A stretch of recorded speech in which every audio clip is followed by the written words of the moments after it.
अल्हम्दुलिल्लाह हम्द शाकिरीन व ज़ाकिरीन व उसल्ली व उसल्लिमु अला नबिय्यिल करीम व अला आलिहि अत्तय्यिबीन अत्ताहिरीन व सहाबतिहिल गुर्रिल मयामीन व मन तबिअहुम बिइहसानिन इला यौमिद्दीन अम्मा बअद फ़इन्न अस्दक़ल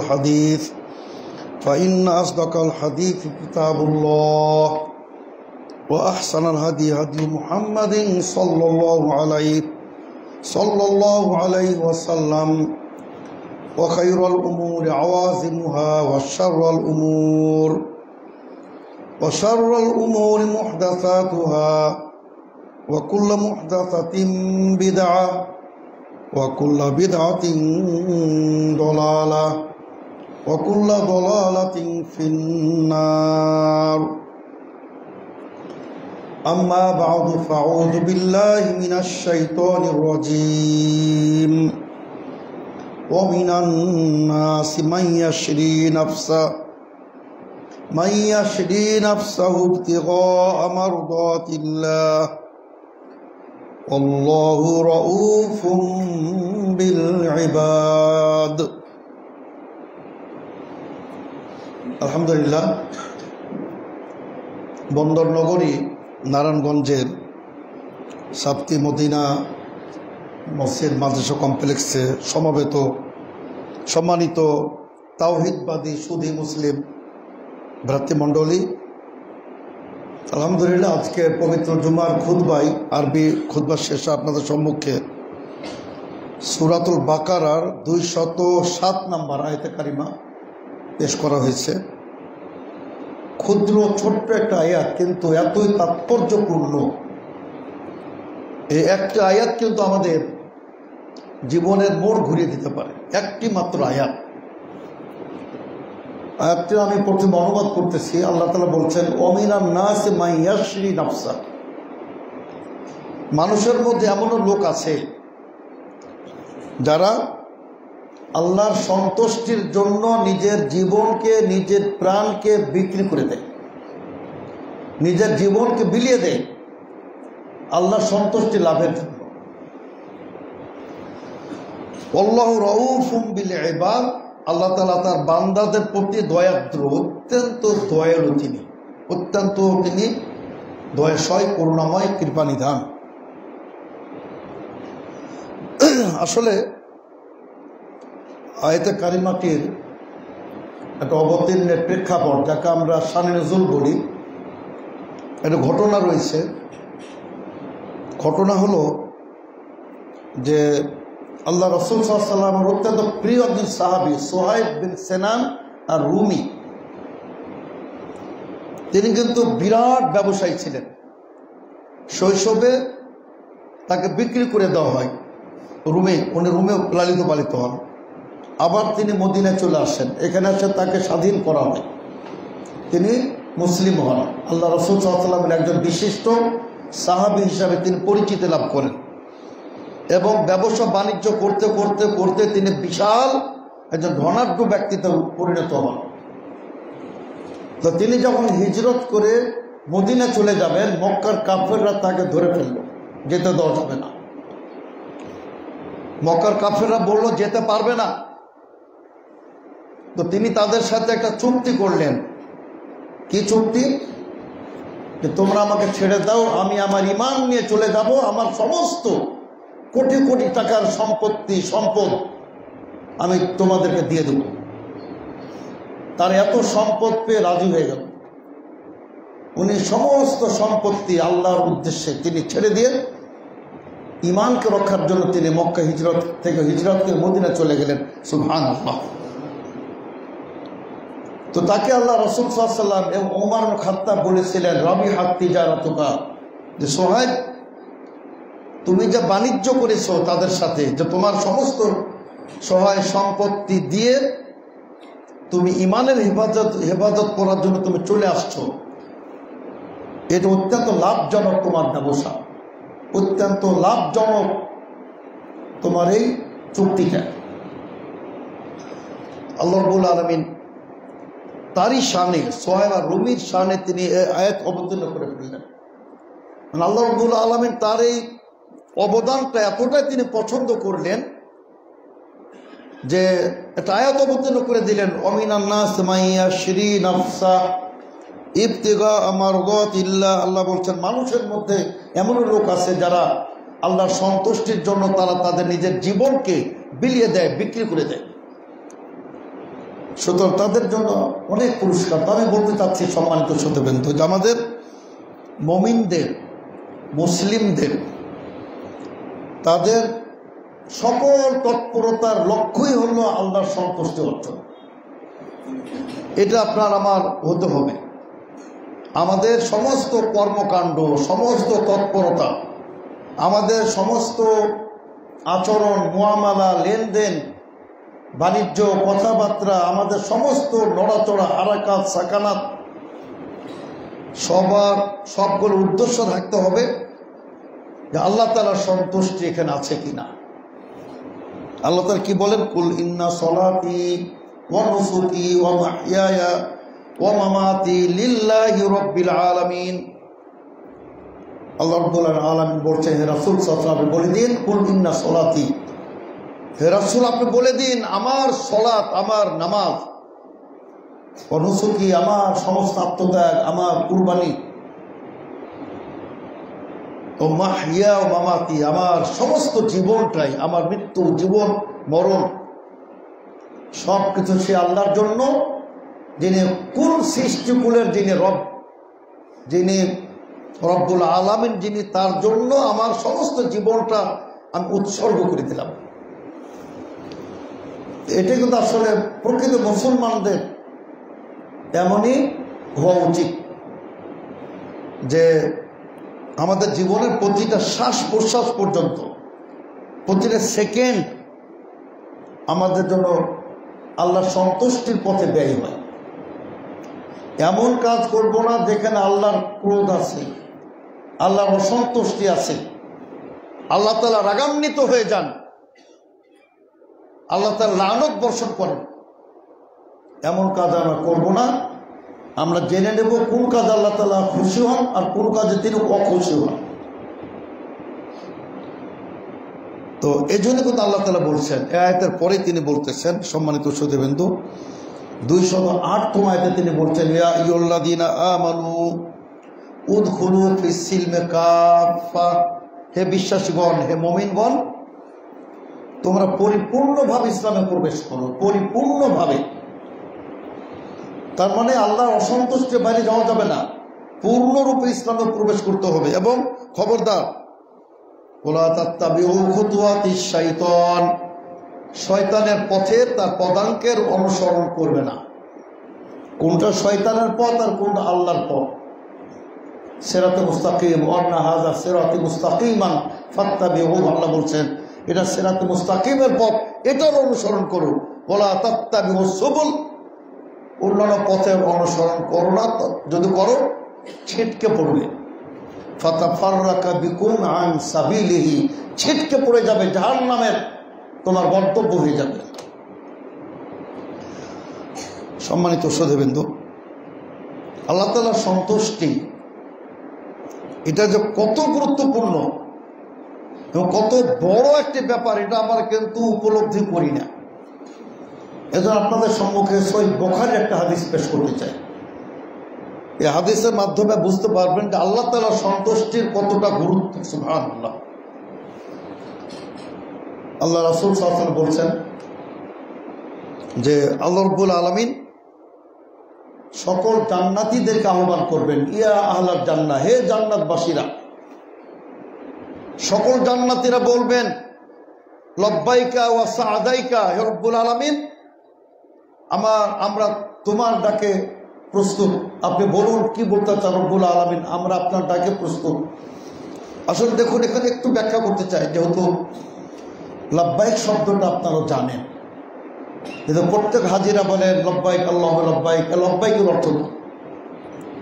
এই লব্বাইকের অর্থ যে আমি হাজির রব্বুল আলামিন, আমি চলে এসেছি, আমার সমস্ত ঘর বাড়ি আত্মীয় স্বজন ছেড়ে আমি এখন মক্কামুখী, বাইতুল্লাহমুখী। কাজ লব্বাইক আর লব্বাইক সেগাটা হলো দ্বিবচন তাসনিয়া। দ্বিবচন মানে কি হাজির, হাজির মানে কি আমি সব সময় বারংবার আমি হাজির। আসলে শুধু দুইবার উদ্দেশ্য না, এটা আরো আরবি ভাষার একটি সৌন্দর্য। লব্বাইক মানে হাজির, হাজির মানে আমি বারবার হাজির। আপনি যখনই বলবেন আমি হাজির রব্বুল আলামিন। তো জান্নাতীরা বলবেন যে বলুন রব্বুল আলামিন আপনি কি বলতে চান। আল্লাহ বলবেন হাল রাজিতুম, হে জান্নাতের অধিবাসী বল তোমরা কি সন্তুষ্ট? জান্নাতীর বল রব্বুল আলামিন সন্তুষ্ট হব না মানে আপনি তো আমাদের সব দিয়েছেন, আপনি আমাদের তো বিশাল রাজত্ব দিয়েছেন, যে অন্যদের দেন নাই, কোনো কাফেরকে দেন নাই, কোনো মুশরিককে দেন নাই, কোনো পত্তলিককে, কোনো মুনাফিককে দেন নাই, তা আমরা কেন সন্তুষ্ট হব না? আল্লাহ তাআলা বলবেন যে আমি তোমাদেরকে এমন একটা জিনিস দেব যেটা আফজালু মিন যালিকা, এই জান্নাতের চেয়ে মূল্যবান। সুবহানাল্লাহ। আমি তোমাদেরকে এখন এমন একটা জিনিস দান করব যেটা জান্নাতের চেয়ে বেশি মূল্যবান। তো জান্নাতীদের মধ্যে কৌতূহল সৃষ্টি হবে, এটা আবার কি হতে পারে যে জান্নাতের চেয়েও মূল্যবান বেশি? আল্লাহ তাআলা বলবেন যে উহিল্লু আলাইকুম রিদওয়ানি ফালা আসখাতু আলাইকুম আবাদান। আল্লাহ বলবেন আজ থেকে আমি তোমাদের আমার সন্তুষ্টকে আমি অবধারিত করে দিলাম, অপরিহার্য করে দিলাম। আমার সন্তুষ্টি তোমাদের জন্য একদম এটা পার্মানেন্ট হয়ে গেল। সুবহানাল্লাহ। আজকের পর থেকে আমি আর তোমাদের উপর কখনোই অসন্তুষ্ট হব না। সুবহানাল্লাহ।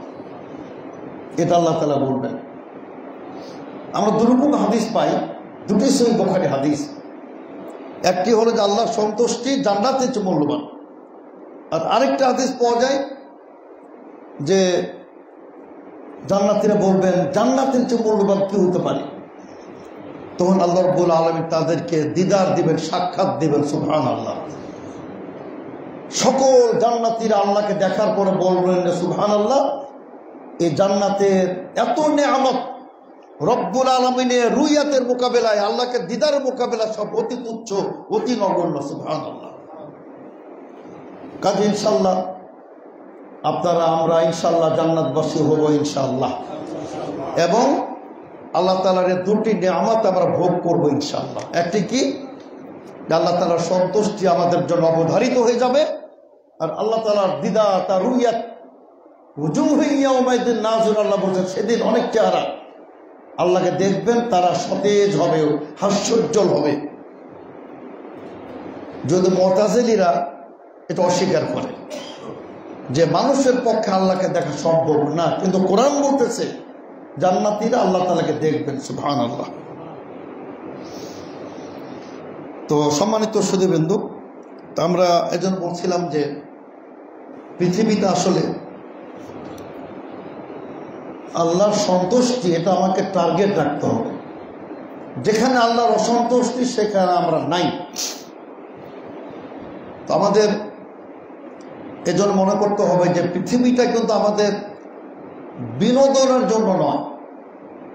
আল্লাহ তাআলা কোরআনে বলে দিয়েছেন এই যে পৃথিবীতে তোমরা ভোগ সামগ্রী, রাশি রাশি স্বর্ণ রৌপ্য, চন্দ্র স্বর্ণ রৌপ্য, তারপরে বিভিন্ন বাহন, এই মানে অশ্ব ঘোড়া, এখন মার্সিডিজ, BMW, আরও যত দামি দামি আপনার কার, এসবের ব্যাপারে আল্লাহ বলছেন সন্তানাদি, তোমাদের নারী, এই যে তোমাদের আগ্রহের, তোমাদের প্রবৃত্তির কেন্দ্রবিন্দুতে যে সমস্ত জিনিসগুলো আছে, ধন সম্পদ, প্রাচুর্য, এই ক্ষেত খামার, বাড়িঘর, দালান, অট্টালিকা, প্রাসাদ, এগুলোর কথা আল্লাহ তাআলা বলছেন যে এর চেয়ে উত্তম হলো তাকওয়া, এর চেয়ে অনেক উত্তম হলো তাকওয়া।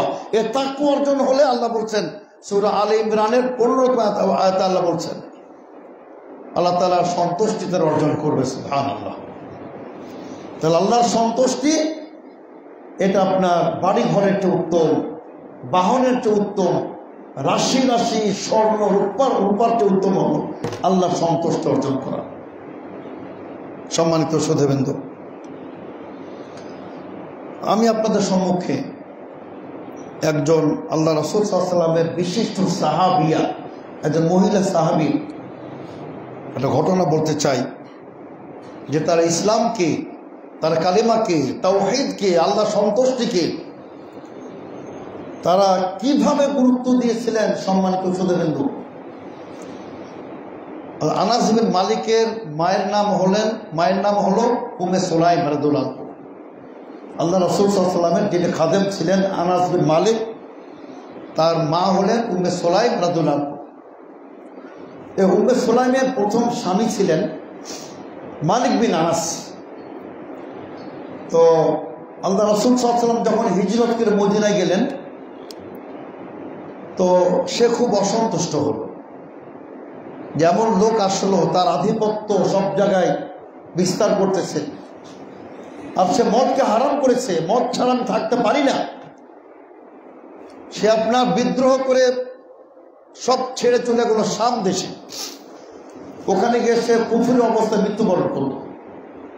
মালিক বিন আনাস, প্রখ্যাত সাহাবী, আল্লাহ রাসূল খাদেম আনাস বিন মালিকের পিতা, সে বলল আমি এইখানে থাকবো না, মদিনায় থাকবো না, মদিনায় মদ নিষিদ্ধ, আমার দ্বারা মদ ছাড়া থাকতে পারবো না। সে চলে গেল শাম, ওখানে গিয়ে মৃত্যুবরণ করল। এবারে আপনার আবু তালহা নামে একজন, উনি পরবর্তীতে সাহাবী হয়েছিলেন। তো তিনি উম্মে সুলাইমকে বিয়ের প্রস্তাব দিলেন যে তুমি মাশাআল্লাহ পরমা সুন্দরী, আর আমার ধনের অভাব নাই, আমি একজন ধনী ব্যক্তি, আমি তোমাকে বিয়ে করতে চাই। তো তিনি বলেছিলেন উম্মে সুলাইম রাদিয়াল্লাহু আনহু যে মিসলুকা লা ইউরাদ্দু, আপনার মতো ব্যক্তি কখনো প্রত্যাখ্যান যোগ্য নয়। আপনি একজন সম্ভ্রান্ত এলিট পারসন, আপনাকে প্রত্যাখ্যান করা যায় না। কিন্তু মনে রাখবেন, ইন্নাকা ইমরুন কাফিরুন, আপনি হলেন একজন কাফের, ওয়া আনা ইমরাতুন মুসলিমাতুন, আমি একজন মুসলিমা। সুবহানাল্লাহ। কাজেই একজন মুসলিমা নারীর জন্য একজন কাফের কখনো স্বামী হতে পারে না। সুবহানাল্লাহ। এবার তিনি বললেন কি চাও, কত স্বর্ণ, কত রূপ, কয় ভরি স্বর্ণ দিতে হবে, আমি প্রস্তুত। তিনি বলেছিলেন তোমার সমস্ত সম্পত্তি দিলেও আমি গ্রহণ করতে পারি না, আমি একজন কাফেরের সাথে বিয়ে করতে পারি না, বা বিয়ে বসতে পারি না, যাই বলেন আমাদের ভাষায়। তিনি বললেন আমি তোমার একটি মাত্র সম্পদ চাই, সেটা কি, তুমি স্বীকার করো লা ইলাহা ইল্লাল্লাহ, আল্লাহ ছাড়া কোনো উপাস্য নেই, সঠিক উপাস্য নেই। আশহাদু আল্লা ইলাহা ইল্লাল্লাহ ওয়াহদাহু লা শারীকা লাহ ওয়া আশহাদু আন্না মুহাম্মাদান আবদুহু ওয়া রাসূলুহু। তুমি এটার তুমি স্বীকৃতি দিয়ে দাও, আমি তোমাকে স্বামী হিসাবে গ্রহণ করে নেব। সুবহানাল্লাহ। তো উনি বলেছিলেন আপনি যদি এই কালেমা পাঠ করেন আপনার কোনো মোহর নেব না। সুবহানাল্লাহ। চিন্তা করেন, মেয়েদের কিন্তু একটা মোহর তাদের অধিকার, এবং তাদের কিন্তু একটা ওখানে আগ্রহ থাকে নারীদের যে আমি একটা সম্পদ পাবো, একটা মোহরের আজকাল তো 10 লাখ টাকা মোটামুটি মোহর চলতেছে, 5 লাখ টাকা মিনিমাম। একটা মেয়ে চায় যে তার যদি 10 লাখ টাকা মোহর পায়, 5 লাখ টাকা মোহর পায়, এটা তার একটা ভবিষ্যতের জন্য সুন্দর একটা সম্পদ হয়ে গেল। তো তিনি বলেছিলেন যে আপনি যদি কালেমা পাঠ করেন, ইসলাম গ্রহণ করেন, এটি আমার মোহর হবে, আমি আপনার কাছ থেকে কোনো মোহর গ্রহণ করবো না। সুবহানাল্লাহ। আল্লাহ রাসূল সাল্লাল্লাহু আলাইহি ওয়াসাল্লাম তার প্রশংসা করেছিলেন যে তোমার মোহরটাই হলো পৃথিবীর মধ্যে শ্রেষ্ঠ মোহর। সুবহানাল্লাহ। তো আমাদের সাহাবা কেরাম কিভাবে তারা ইসলামকে অগ্রাধিকার দিয়েছিলেন, যে তিনি এত ধনাঢ্য একজন ব্যক্তি, তার মোহরকে তিনি প্রত্যাখ্যান করেছিলেন যে সোনা চাঁদি কিছু লাগবে না, তুমি কালেমা পাঠ করো, এটি আমার মোহর। সম্মানিত শ্রোতাবৃন্দ, আমাদের বাংলাদেশের মহিলারা, আমাদের তরুণীরা, আমাদের ইউনিভার্সিটি কলেজের স্টুডেন্টরা আজকে অনেকে ইসকনের ধান্দায় পড়ে গেছে, প্রতারিত হয়ে। এই ইসকনের হিন্দু ছেলেরা নিজেদেরকে মুসলিম পরিচয় দিয়ে তাদের সাথে প্রেমের নাটক করে আজকে তাদেরকে ধর্ষণ করতেছে, তাদের ইজ্জত ছিনিমিনি, তাদের সাথে ব্যভিচারে লিপ্ত হচ্ছে। আর আমাদের বাংলাদেশের তরুণীদের উপলব্ধি নাই। এজন্য সম্মানিত শ্রোতাবৃন্দ, আসলে তাওহীদের জ্ঞান নাই। তাওহীদের কি মূল্য, ইমানের কি মূল্য, এটা তাদের জ্ঞান নাই। এই জ্ঞান থাকলে একদিকে তারা সারা পৃথিবীর সকল মানুষকে বর্জন করতে পারে তাওহীদের মোকাবেলায়, অপরদিকে সারা পৃথিবীর সম্পদ প্রত্যাখ্যান করে ছুঁড়ে ফেলতে পারে যে আমি তাওহীদের সামনে, ইমানের সামনে আমি আপোষ করতে পারি না। সম্মানিত শ্রোতাবৃন্দ, এজন্য আপনি দেখুন আবু লাহাব কত একজন খোদা আল্লাহ দ্রোহী পাপিষ্ঠ এক ব্যক্তি। আবু লাহাবের কন্যা দুররা রাদিয়াল্লাহু আনহা তিনি মুসলিম হয়েছিলেন, সুবহানাল্লাহ। তার কারণ ইসলামের তিনি কদর বুঝেছিলেন। গভীর রাত্রিতে এক কাপড়ে তিনি হিজরত করে মদিনায় চলে গেছিলেন। এক কাপড়ে তার সমস্ত সম্পত্তি লাথি মেরে তিনি ইসলামকে রক্ষা করেছিলেন। আবু লাহাবের কন্যা দুররা রাদিয়াল্লাহু আনহা। কাজে আমরা বলতে চাই আমাদের বাংলাদেশের তরুণীদের, বাংলাদেশের মা বোনদের বলতে চাই, খবরদার এই ধরনের অবৈধ প্রেমে পড়বেন না। এবং যে কোনো ছেলের আপনি তাদের আইডেন্টিটি, তাদের পরিচয়পত্র দেখবেন, পরীক্ষা নিরীক্ষা করবেন, আসলে সে মুসলিম না অমুসলিম। একটা সমগ্র বাংলাদেশকে অস্থিতিশীল একটা রাষ্ট্রে পরিণত করার গভীর সুদূর প্রসারী চক্রান্ত চলতেছে। সম্মানিত শ্রোতাবৃন্দ, বাংলাদেশ পৃথিবীর মধ্যে সাম্প্রদায়িক সম্প্রীতির শ্রেষ্ঠ নিদর্শন, একটি শ্রেষ্ঠ রাষ্ট্র বাংলাদেশ, যেখানে সকল ধর্মের লোক অত্যন্ত শান্তিপূর্ণভাবে, পিসফুল কোএক্সিস্টেন্স, শান্তিপূর্ণভাবে এখানে বসবাস করে, বাণিজ্য করে, ব্যবসা বাণিজ্য করে, লেখাপড়া করে, একসাথে ফ্রেন্ডশিপও আছে। এখানে কোনো নির্যাতন নাই, নিপীড়ন নাই, জোরপূর্বক কাউকে ইসলামে প্রবেশ করানো হয় না। তার কারণ লা ইকরাহা ফিদ্দীন, আল্লাহ বলে দিয়েছেন ইসলামে কোনো জবরদস্তি নাই। আজ পর্যন্ত ইসলামের ইতিহাসে কেউ প্রমাণ করতে পারবে না যে কোনো একজন ইমাম, কোনো একজন রাষ্ট্র, কোনো একজন মুসলিম সেনাপতি তারা জোরপূর্বক, এই আওরঙ্গজেবের ব্যাপারে বলা হয় যে তিনি জোরপূর্বক অনেককে হিন্দু ধর্ম ত্যাগে বাধ্য করেছিলেন। সবই মিথ্যাচার, পাপাচার এবং সব হলো মিথ্যা অভিযোগ। ইসলাম ছড়িয়ে পড়েছে তার সৌন্দর্য দিয়ে, মানুষের আপনার নীতি নৈতিকতা, আদর্শ, সুমহান চারিত্রিক বৈশিষ্ট্য, চারিত্রিক মাধুর্য দিয়ে ইসলাম মানুষের মন জয় করেছে। সম্মানিত শ্রোতাবৃন্দ, আমরা আশা করি যে সরকার অত্যন্ত কঠোর হবে, সরকার অত্যন্ত আপোষহীন হবে। যারা বাংলাদেশকে একটি অস্থিতিশীল রাজ্যে রূপান্তরিত করতে চায়, দেশের রাষ্ট্রে রূপান্তরিত করতে চায়, তাদেরকে শক্ত হাতে দমন করতে হবে। এটা সাম্প্রদায়িক সম্প্রীতির দেশ, এটা আমাদের বহাল রাখতে হবে। সম্মানিত শ্রোতাবৃন্দ, তো আমি আপনাদেরকে এটা বলতে চাই যে আপনারা এই ইসকন সম্পর্কে সচেতন থাকবেন, সতর্ক থাকবেন, এবং বিশেষ করে আপনার মেয়েরা কি করে, কোথায় যায়, কার সাথে আড্ডা করে, প্রেম করে, মানে হিজাব পরলে হবে না। হিজাব পরেও অনেকে হিজাব পরিধান করে, ইসলামের সৌন্দর্য, আল্লাহর আদেশ, রাসূলের আদেশ এটা মান্য করে। আবার অনেকেই হিজাব পরিধান করে ওই বেশ্যাগিরি করার জন্য, যেন কেউ দেখতে না পায়, চিনতে না পারে, পর্দার আড়ালে গিয়ে অনেক অপকর্ম করতেছে।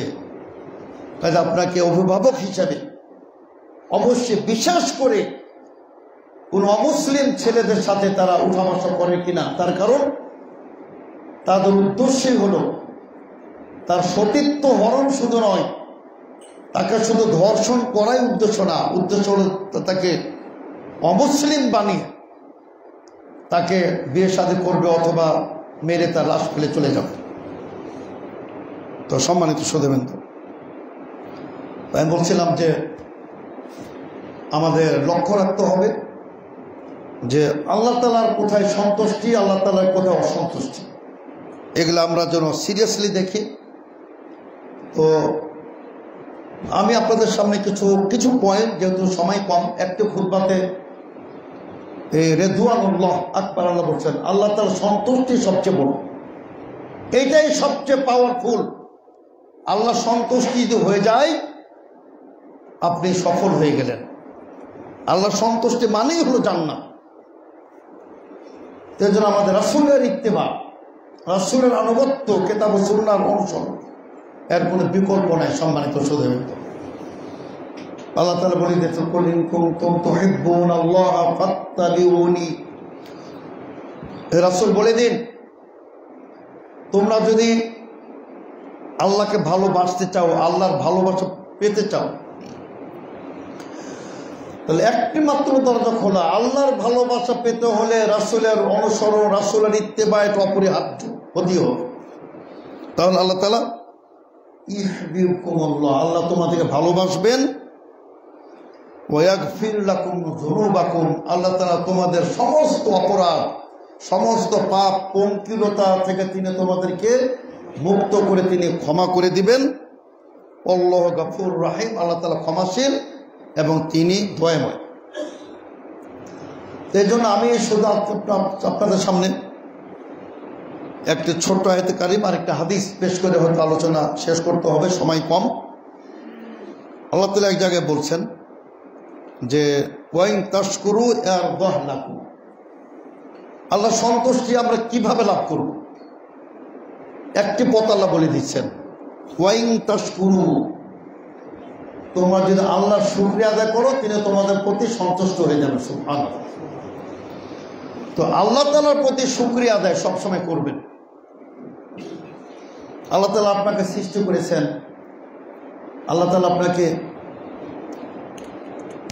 একটা কুকুর হিসাবে সৃষ্টি করতে পারতেন, আল্লাহ আপনাকে একটা সাপ বিচ্ছু হিসাবে সৃষ্টি করতে পারতেন, আল্লাহ আপনাকে একটা গাধা, ঘোড়া, গরু, মহিষ, মুরগি হিসাবে সৃষ্টি করতে পারতেন, কিন্তু আল্লাহ তাআলা আপনাকে সৃষ্টি করেছেন লাকাদ খালাকনাল ইনসান ফি আহসানি তাকবীম। সুবহানাল্লাহ, কত সুন্দর সাদৃশ্য, স্ট্রাকচার, অবয়ব, কি সুন্দর চেহারা আল্লাহ আপনাকে প্রদান করেছেন। আল্লাহ তাআলার প্রতি কৃতজ্ঞতা, আলহামদুলিল্লাহ, এটা যে কত বড় ইবাদত। সুবহানাল্লাহ, কত বড় আল্লাহর শুকরিয়া। আপনি এত নিয়ামত ভক্ষণ করেন, আলহামদুলিল্লাহ বলবেন, আল্লাহ তাআলার শুকরিয়ার হক আদায় হয়ে যাবে। সুবহানাল্লাহ। তো একটা জিনিস মনে রাখতে হবে, শুকর তিনটা কিন্তু উপাদান আছে, তিনটা আনাসের আছে, রুকুন, পিলার, তিনটা শুকর। আপনি আসলে আল্লাহর শুকরিয়া আদায় করেন কিনা তা প্রমাণ কিভাবে বুঝবেন? যদি আপনার মধ্যে তিনটি বৈশিষ্ট্য থাকে তাহলে মনে করবেন যে আপনি প্রকৃত অর্থে আল্লাহ তাআলার শুকরিয়া আদায় আপনি করছেন। একটা হলো যে শাহাদাতুল কলব, আপনার মনের একটা স্বীকৃতি, হৃদয়ের গহীন থেকে আপনি একটা সাক্ষী দেবেন যে আলহামদুলিল্লাহ আমরা মুসলিম হয়েছি, আল্লাহ তাআলা আমাদের ঈমান দান করেছেন, কালেমা দান করেছেন, আমাদের কিতাব দিয়েছেন, রাসূল দিয়েছেন, ইসলাম দিয়েছেন। এটা আপনার হৃদয়ে, মন থেকে আল্লাহর প্রতি শুকরিয়া। আলহামদুলিল্লাহ, আলহামদুলিল্লাহিল্লাযী হাদানা, আল্লাহ বলে দিচ্ছেন। সকল জান্নাতীরা বলবেন জান্নাতে প্রবেশের পরে আলহামদুলিল্লাহিল্লাযী হাদানা, সে আল্লাহ তাআলার শুকরিয়া, হামদোসানা, যিনি আমাদেরকে হেদায়েত করেছেন। আজকে হেদায়েত পেয়েছি বলেই তো আজকে আমি জান্নাতের অধিবাসী হয়েছি। সুবহানাল্লাহ। যদি হেদায়েত না পেতাম তাহলে আমরা জান্নাতে প্রবেশ করতে পারতাম না। কত বড় বড় জাঁদরেল রাষ্ট্রপতি, সেনাপতি, সেনাপ্রধান, বিচারপতি, সবকে আল্লাহ তাআলা টেনে হিচড়ে লাথি দিয়ে জাহান্নামে ঢুকিয়ে দিবেন। ওয়াসিকাল্লাযিনা কাফারু রাব্বাহুম ইলা জাহান্নামা যুমারা, দলে দলে জাহান্নাম আল্লাহ তাআলা তাদেরকে ধাক্কা দিয়ে ঢুকিয়ে দিবেন। আল্লাহ তাআলা আপনাকে ঈমান দান করেছেন, এই অভিব্যক্তি, এই স্বীকারোক্তি আপনার হৃদয়ে মন থেকে থাকতে হবে। এটা হলো শুকরিয়ার প্রথম ধাপ। 2 নম্বর ধাপ হচ্ছে, এটা আপনাকে স্বীকৃতি, আপনার ডিক্লারেশন দিতে হবে। খালি মনে মনে থাকলে হবে না, এটা প্রকাশ করতে হবে যে সুবহানাল্লাহ, আল্লাহ তাআলার শুকরিয়া, আলহামদুলিল্লাহ বলতে হবে। এটা আপনাকে ঘোষণাও দিতে হবে, খালি মনে মনে থাকলে হবে না। 3 নম্বর, সেটা আনুগত্যে রূপদান করতে হবে, সেটা বাস্তবে রূপদান করতে হবে। আপনি মুসলিম হলেন, আপনি সালাত পড়েন না, কিবলা চিনেন না, আপনি কেমন মুসলিম? আপনার আল্লাহর প্রতি কোনো কৃতজ্ঞতা বোধ নাই, আল্লাহর প্রতি আপনার কোনো শুকরিয়া নাই। আপনি যদি আল্লাহর প্রতি কৃতজ্ঞতা প্রকাশ করতে চান, শুকরিয়া আদায় করতে চান, আপনাকে নিয়মিত 5 ওয়াক্ত সালাত আদায় করতে হবে। এটাই হলো কাজে কর্মে প্রমাণ করতে হবে যে আপনি আল্লাহর প্রতি আপনি শুকরিয়া আদায় করতেছেন, নইলে আপনি একজন নাফরমান অকৃতজ্ঞ বান্দায় পরিণত হবেন। সম্মানিত সুধীবৃন্দ, তো আমি আপনাদের সম্মুখে, সম্মানিত সুধীবৃন্দ, একটা হাদিস পেশ করতে চাই। সহিহ বুখারীর হাদিস, সহিহ মুসলিমের হাদিস। আল্লাহ তাআলা কি পছন্দ করেন? 3টি জিনিস পছন্দ করেন, 3টি অপছন্দ করেন। এটা একটু আলোচনা করতে চাই, যেহেতু আজকে আমাদের আলোচনার টপিক, বিষয়বস্তু হচ্ছে আল্লাহ তাআলার সন্তুষ্টি লাভের উপায়। আমরা কিভাবে আল্লাহর সন্তুষ্টি অর্জন করব, এবং এটার মর্যাদা, কদরটা কি, কতটা গুরুত্বপূর্ণ আল্লাহর সন্তুষ্টি।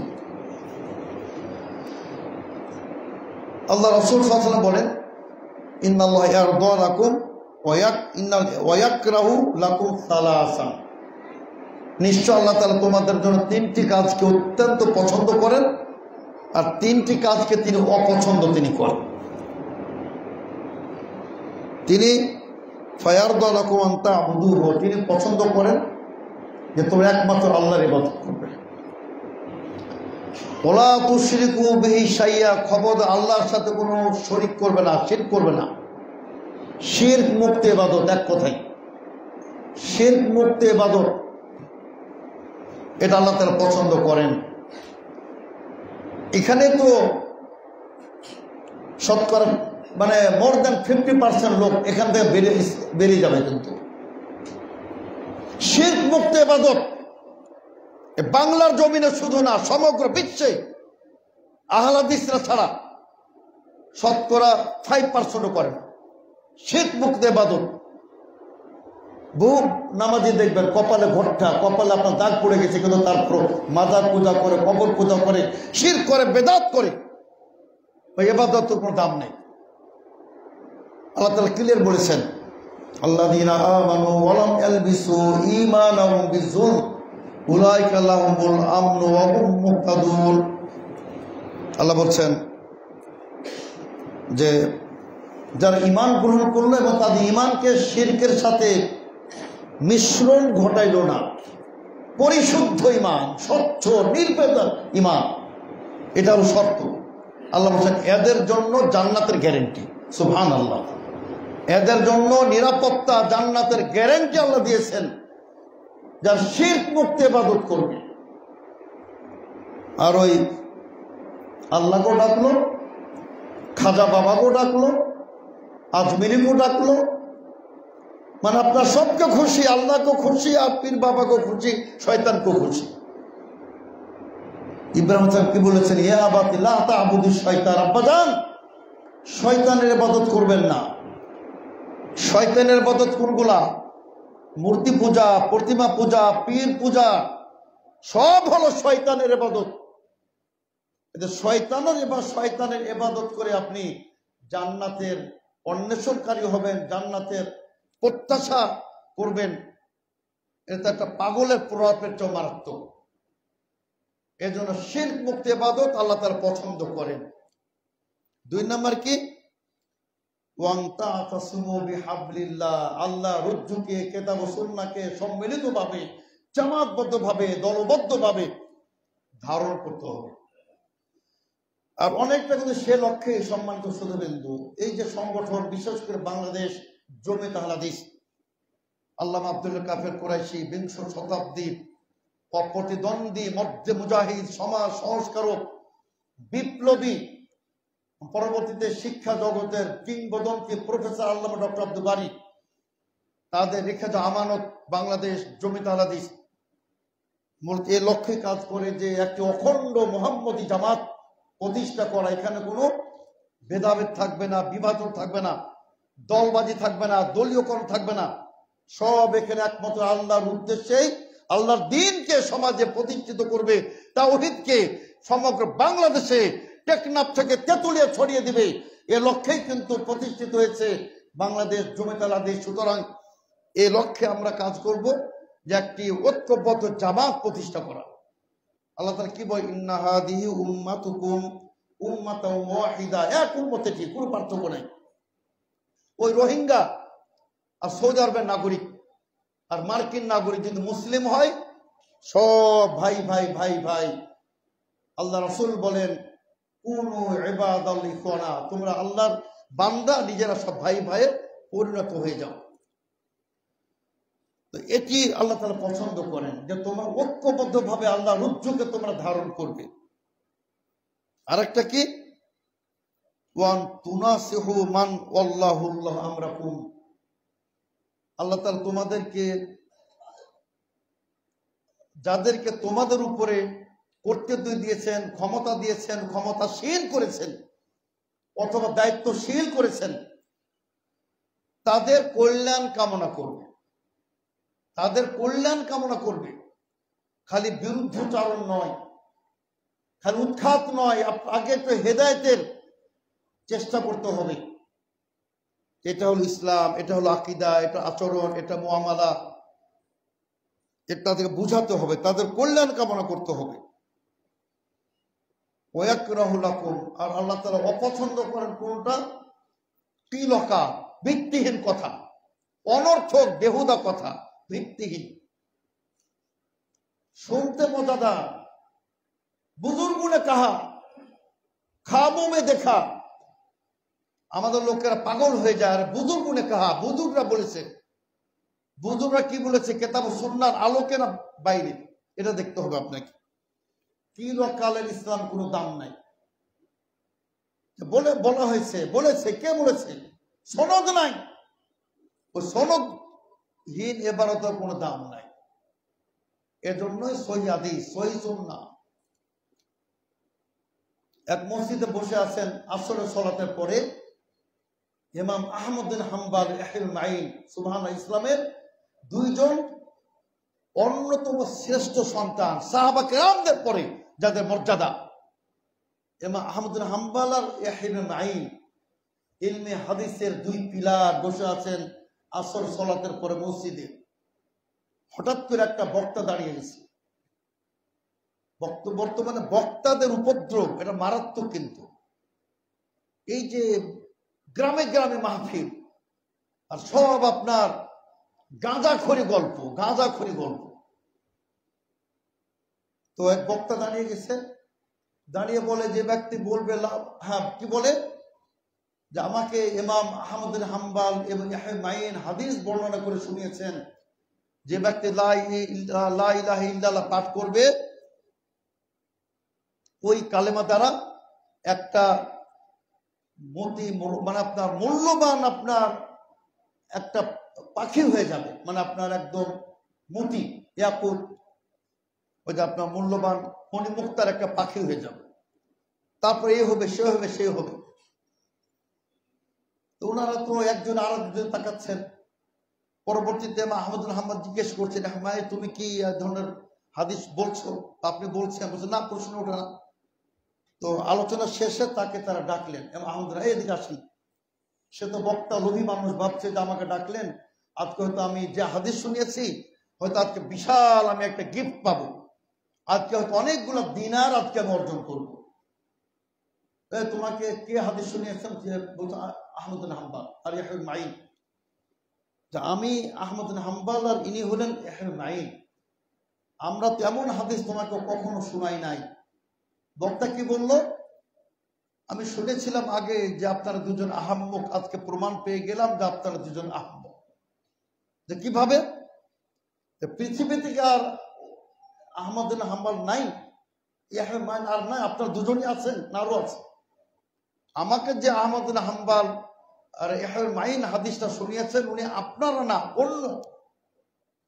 এই হলো বক্তাদের অবস্থা। আল্লাহ রাসূল সাল্লাল্লাহু আলাইহি ওয়াসাল্লাম বলছেন আল্লাহ তাআলা এগুলো অপছন্দ করেন। ভিত্তিহীন, দলিলবিহীন কোন কথা বলা যাবে না। কি লকাল ও কাসরাতুস সুয়াল, দুটি অর্থ। একটা হলো যে অনর্থক বেহুদা প্রশ্ন। ওই যে মুসা সাল্লামকে তার কওমেরা বলছিল যে আমরা যে আপনি বলছেন যে জবাই করব, গোশত আপনি মারবেন, মৃত ব্যক্তি সাক্ষী দিবে, কে তাকে হত্যা করলো বলে দিবে, ওই গাভীটা কেমন হবে, রং কেমন হবে, বয়স কত হবে, উচ্চতা কি হবে, দুনিয়ার প্রশ্ন করে তার নিজেদের উপরে একটা পাহাড় সম মুসিবত টেনে নিয়ে আসে। এজন্য অতিরিক্ত প্রশ্ন করা যাবে না, ভালো না। এমনকি ওলামা কেরাম বলছেন, সাহাবা কেরাম যে ঘটনা ঘটে নাই এমন বিষয় প্রশ্ন করা তারা অপছন্দ করতেন। এবং এদাআতুল মাল, ধন সম্পদের অপব্যয় করা। একটি পয়সাও কিন্তু আপনি অপব্যয় করবেন না, নষ্ট করবেন না। আল্লাহ আপনাকে সম্পদ দিয়েছেন, দান করুন। মসজিদে, মাদ্রাসায়, ফকির, অনাথ, দরিদ্র, ইয়াতীম, অসহায়, ভালো খাতে দান করুন। কিন্তু আপনি এই অর্থটাকে আপনি অনর্থক অপব্যয় করে দিলেন, অজায়গায় দান করলেন, অথবা পাপের জায়গায় আপনি দান করলেন, এটা আল্লাহ তাআলা চরমভাবে অপছন্দ করেন। যে ধন সম্পদ এটা অপব্যয় করা যাবে না। একটা হাদিস আসছে যে এক কদম বানিয়ে আদম চলতে পারবে না যতক্ষণ পর্যন্ত হিসাব না দিবে। এই যে সম্পদের মালিক হয়েছ, বিশাল বিশাল ফ্ল্যাট আর প্লট আর গাড়ি আর বাড়ি আর সম্পদ আর কারখানার শিল্প, মিন আইনা ইকতাসাবাহু, কোথা থেকে উপার্জন করেছো, ওয়াফিমা আনফাকাহু, কোথায় ব্যয় করেছো। এটা কি স্মাগলিং করে? এটা কি ইয়াবার ব্যবসা করে? এটা কি মানুষের জমি জামা প্লট আপনার বাণিজ্য সব দখল করে? না, হালাল উপায়। এবং কোথায় তুমি ব্যয় করেছো। তো এগুলো আল্লাহ তাআলা পছন্দ করেন। আল্লাহ তাআলা পছন্দ করেন যে আপনি হালাল জায়গায়, ভালো জায়গায় আপনি ব্যয় করবেন। ভালো জায়গায় মানুষ ব্যয় করলে আজকে মসজিদ মাদ্রাসা পরিচালনা কোনো সমস্যা হতো না। আজকে দেশে ফকির থাকতো না, মিসকিন থাকতো না, এতিম বিধবা আজকে টাকা পয়সা পায় না, তাদের আজকে চিকিৎসার টাকা নেই, খাবারের টাকা নেই। আজকেও যদি যাকাত ব্যবস্থা সঠিকভাবে বাংলাদেশে চালু করা হতো, আজকে বাংলাদেশ কোথায় পৌঁছে যেত। কিন্তু আজকে ধনীরা কেমনে তারা শুধু ধন গ্রাস করবে, আরো কেমনে ধনী হবে, এবং ফকিরদেরকে তারা কিভাবে বঞ্চিত করবে, এই অবস্থার মধ্যে আমরা আছি। তো সম্মানিত শ্রোতাবৃন্দ, আমি আপনাদের সামনে আজকের এই সংক্ষিপ্ত ভাষা যেটা বলতে চাই যে আসুন আমরা আমাদের জীবনের প্রতিটা মুহূর্ত, প্রতিটা সেকেন্ড, এটাই কিন্তু আমাদের জীবন। হলো আসুন, আল্লাহ বলছেন কালের শপথ, আর একটু অর্থ হলো আসরের সলাতের শপথ, দুটি ঠিক আছে। এই কালগুলি কিন্তু আমাদের জীবনের সময়গুলিকে নিয়ে আমরা কোনো একটি সময় যেন অপব্যয় না করি।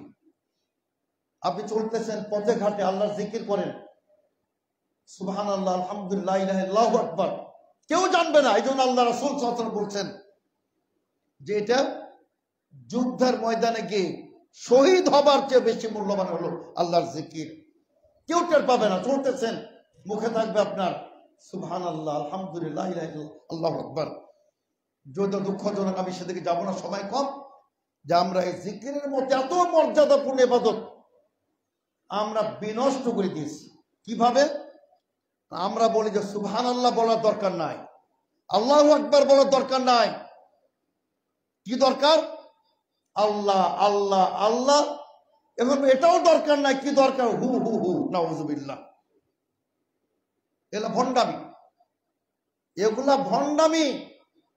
এই জিকির দ্বারা কোনো মর্যাদা হবে না, ফজিলত হবে না, পাপ ছাড়া কোনো নেকি হবে না।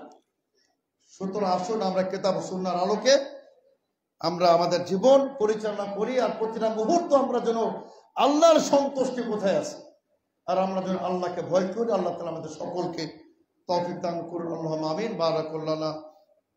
বারাকাল্লাহু লানা ওয়া লাকুম ফিল কুরআনিল আযীম ওয়া নাফা'না ওয়া ইয়্যাকুম বিল আয়াতিল মুতাহহারাতিল যিকরিল হাকীম। ইন্নাহু তাআলা জাওয়াদুন কারীম হালিকুম বারুর রহিম।